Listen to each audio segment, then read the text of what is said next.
bersyukur pada hari ini kita bisa berjumpa kembali dan biarlah anugerah Tuhan yang senantiasa melimpahi kita ini kita bisa pergunakan sebaik-baiknya, khususnya waktu yang Tuhan berikan kita pergunakan untuk mempelajari firman Tuhan. Pada hari ini kita akan belajar dari firman Tuhan yang terdapat di dalam Injil Markus pasal yang keempat ayat 35 sampai 41. Saudaraku, tema ini firman Tuhan ini saya beri tema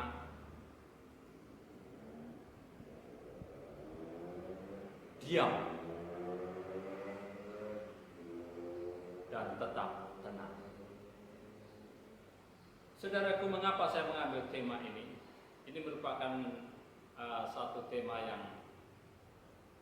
menarik bagi saya karena pada saat ini orang-orang merasa panik, orang-orang merasa tidak pasti di dalam situasi pandemi corona ini. Setiap orang menghadapi dengan berbagai macam perasaan, ada yang takut, ada yang khawatir, ada yang cemas. Nah, firman Tuhan mengatakan tenang, berdiam. Saudaraku, pada hari ini kita akan lebih dalam mempelajari firman Tuhan ini supaya apa yang kita pelajari bisa menjadi berkat bagi kita semua. Baik, dalam ayat 35 saya akan bacakan dari Markus pasal yang keempat. Pada hari itu, waktu hari sudah petang, Yesus berkata kepada mereka, "Marilah kita bertolak ke seberang." Setelah sepanjang hari Tuhan memberikan pengajaran-pengajaran yang sangat penting. Tuhan mengungkapkan pokok-pokok yang inti tentang kerajaan Allah. Tuhan menjelaskan seluk-beluk dengan melalui perumpamaan-perumpamaan tentang kerajaan Allah. Semua itu diajarkannya melalui berbagai macam perumpamaan kepada orang banyak yang ada di pinggir danau. Setelah itu selesai, maka ayat ini mengatakan Tuhan berkata kepada murid-murid, "Marilah kita bertolak ke seberang." Apa yang kita lihat di sini adalah Tuhan mengambil satu inisiatif. Tuhan memutuskan untuk pergi ke seberang. Saudara, ini kita melihat dari ayat ini Tuhan yang mengambil inisiatif, Tuhan yang mengambil keputusan untuk mengajak murid-muridnya menyeberangi danau tersebut. Marilah kita bertolak ke seberang. Kapan itu diperintahkan kepada murid-murid? Ketika Tuhan selesai memberikan pengajaran-pengajaran yang panjang lebar tentang kerajaan Allah. Saat itu hari mulai malam dan Tuhan mengajak murid-muridnya untuk pergi ke seberang. Artinya perjalanan ini perjalanan yang perlu perhatian khusus karena perjalanan dilakukan pada malam hari.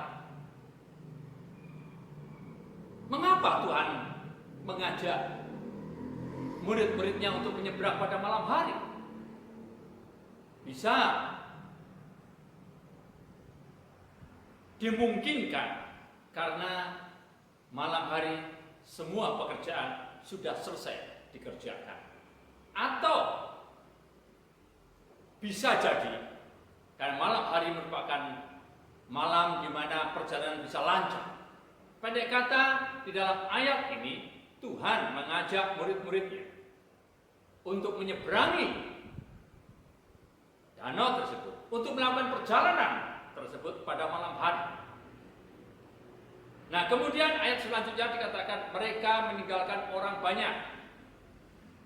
lalu bertolak dan membawa Yesus beserta dengan mereka dalam perahu, di mana Yesus telah duduk dan perahu-perahu lain juga menyertai dia.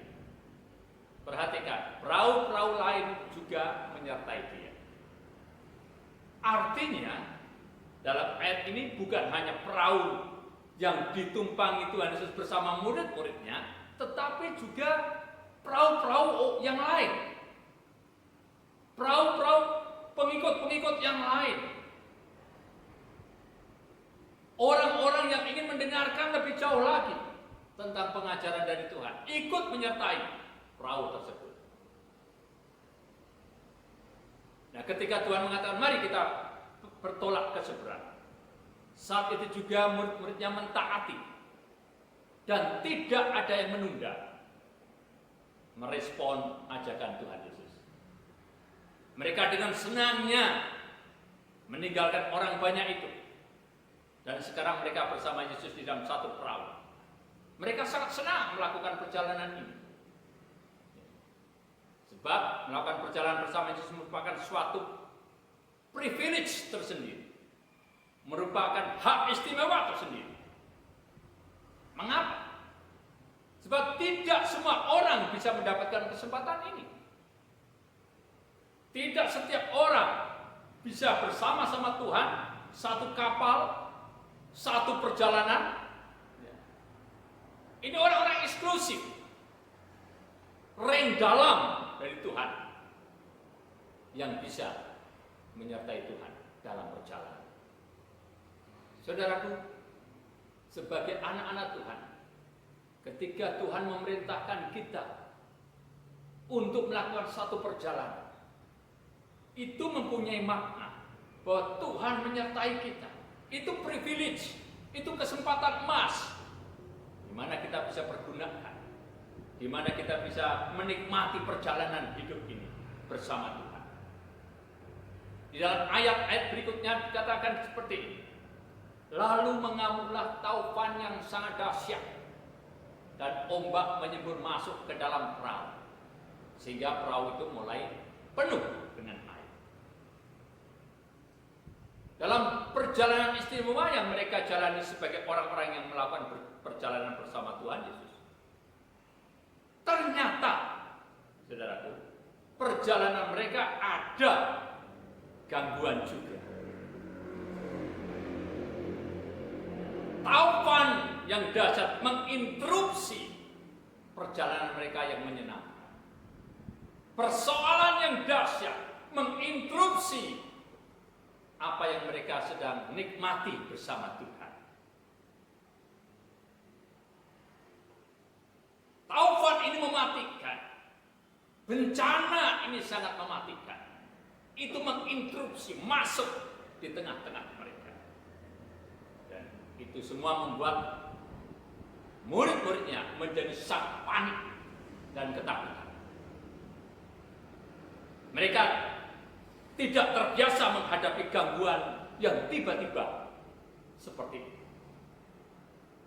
Biasanya sebagai seorang nelayan, Petrus pasti tahu kapan ada cuaca baik, kapan ada cuaca yang tidak baik. Kapan harus melakukan perjalanan, kapan tidak harus melakukan perjalanan. Tetapi ketika mereka merespon dan mengikuti Tuhan untuk melakukan perjalanan pada malam hari, mereka tidak pernah berpikir bahwa akan menghadapi bencana taufan yang melanda seperti ini. Saudara, bukankah itu yang sering terjadi dalam kehidupan kita sebagai anak-anak Tuhan? Dalam perjalanan hidup kita ini kadang-kadang diinterupsi dengan suatu taufan kehidupan yang mematikan kehidupan kita, yang mematikan kerohanian kita, yang memandulkan segala aktivitas kita. Dan itu semua sering membuat kita panik, tidak siap. Kita tidak tahu apa yang harus kita lakukan. Dan itu dialami oleh murid-muridnya. Saudaraku, inilah yang perlu kita cermati. Bahwa melakukan perjalanan bersama Tuhan, bahwa memiliki privilege bisa berjalan bersama Tuhan, itu tidak berarti kita bebas dari hantaman. Itu tidak berarti bahwa kita bisa lepas dari masalah-masalah kehidupan. Dan itu dialami oleh murid-murid Tuhan Yesus. Mereka berjalan bersama Tuhan. Dan ini merupakan inisiatif Tuhan, bukan inisiatif mereka. Ini merupakan keputusan Tuhan dan bukan keputusan mereka. Ento dalam situasi, saudaraku, mereka mentaati perintah Tuhan, mentaati keputusan Tuhan.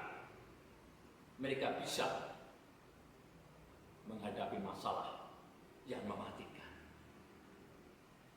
Saudaraku,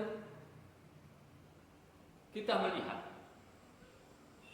di dalam kehidupan kita sudah taat, kita sudah mengikuti keputusan Tuhan, kita sudah mentaati inisiatif dari Tuhan. Tetapi ternyata itu tidak berarti persoalan tidak bisa menginterupsi hidup kita. Itu tidak berarti persoalan tidak bisa menginterupsi perjalanan kita. Tetapi ini yang indah. Karena kita bisa melihat bersama Tuhan pun kita bisa menghadapi hal-hal yang membahayakan hidup kita. Seperti yang dialami oleh murid-murid itu. Tapi disinilah pelajaran penting yang perlu kita ambil. Mengapa Tuhan biarkan itu terjadi? Kita melihat pada waktu itu Yesus sedang tertidur di gurita di sebuah titik. Maka murid-muridnya membangunkan dia dan berkata kepadanya, "Guru, engkau tidak peduli kalau kita binasa." Perhatikan ayat ini.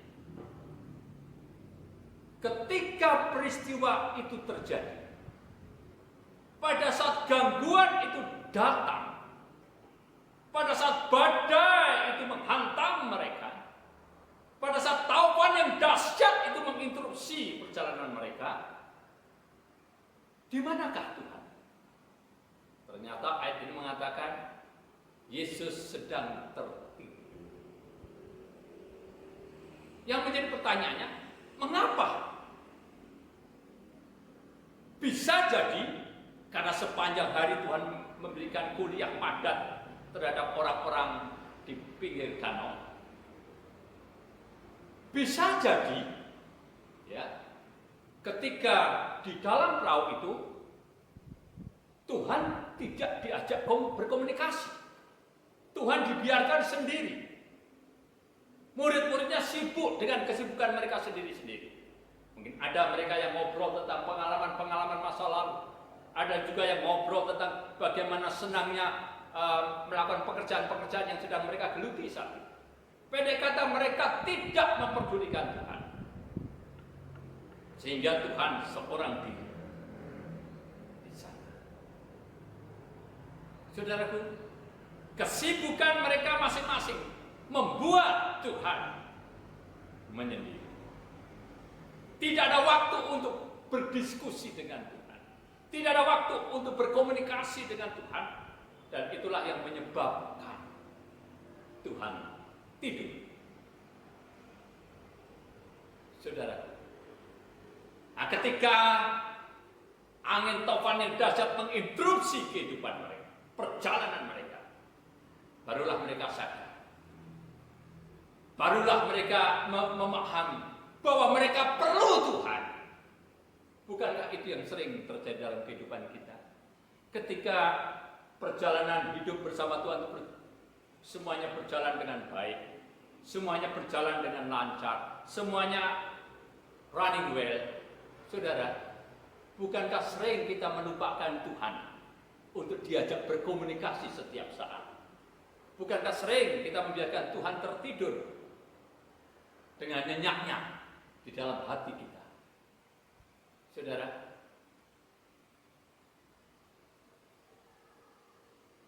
tapi syukur, di dalam ayat-ayat ini kita melihat mereka ketika menghadapi taufan yang dahsyat, mereka baru menyadari bahwa mereka memerlukan Tuhan.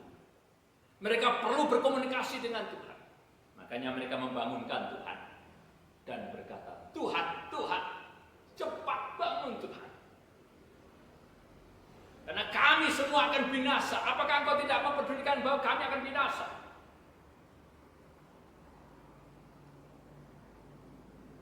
Ketika Tuhan mendengar seruan mereka, Ia pun bangun, menghardik angin itu, dan berkata kepada danau, "Diam, tenanglah." Lalu angin itu reda, dan danau itu menjadi teduh sekali. Pada saat murid-muridnya datang membangunkan dia, Tuhan langsung merespon apa yang menjadi kekhawatiran dan ketakutan mereka. Caranya adalah dengan memerintahkan taufan yang menakutkan mereka itu supaya berhenti.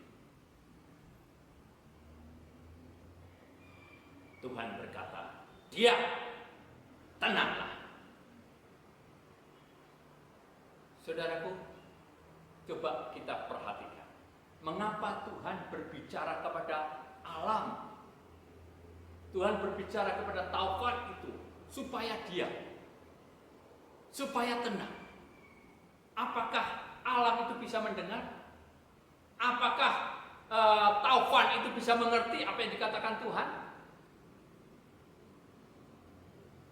Dan kenyataannya taufan yang dahsyat itu diam seketika.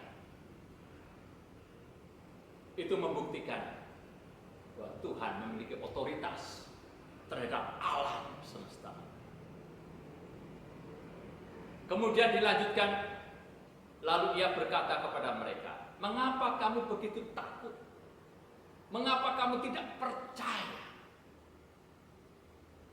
Mengapa kamu begitu takut? Bukankah perjalanan ini merupakan keputusanku? Bukankah perjalanan ini merupakan inisiatifku? Mengapa kamu tidak percaya?"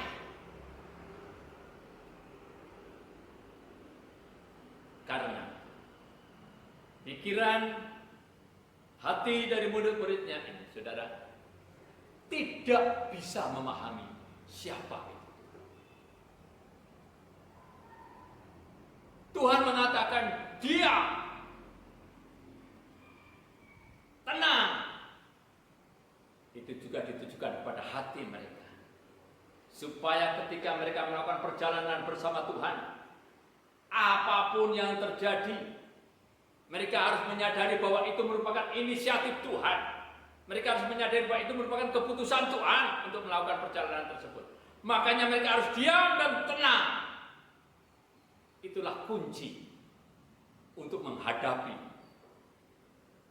taufan yang dahsyat dan mematikan tersebut. Pertanyaan Tuhan Yesus kepada murid-muridnya sangat logis.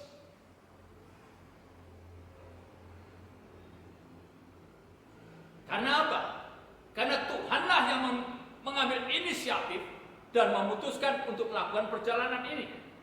Sehingga tidak ada alasan bagi murid-muridnya untuk takut, untuk khawatir, untuk cemas, untuk tidak tenang. Tidak ada alasan. Karena yang mengambil keputusan, yang membuat satu inisiatif adalah Tuhan. Tuhan Yesus sendiri. Sehingga tidak ada alasan apapun bagi murid-muridnya untuk merasa takut, untuk merasa cemas. Demikian juga kita, saudara. Ketika kita menyadari bahwa kita melakukan perjalanan bersama Tuhan, ketika kita tahu bahwa apa yang kita lakukan itu merupakan keputusan Tuhan, dan itu merupakan inisiatif dari Tuhan, tidak ada alasan apapun untuk kita cemas, untuk kita takut. Karena apa yang kita alami, apa yang kita lakukan itu merupakan keputusan Tuhan.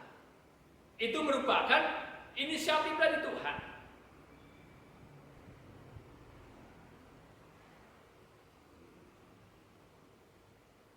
Jadi saudara, sebagai anak-anak Tuhan yang berjalan bersama-sama Tuhan, ialah kita belajar tenang, diam di bawah kaki Tuhan. Ketika menghadapi gelombang taufan yang dahsyat, maka gelombang taufan yang dahsyat yang mematikan. Maka semua persoalan yang menginterupsi hidup kita, ketika kita diam dan tenang di dalam Tuhan, maka gelombang dahsyat yang mematikan itu juga akan tenang di hadapan kita. Karena kita menyadari bahwa ketika kita melakukan perjalanan ini adalah kita melakukan inisiatifnya Tuhan.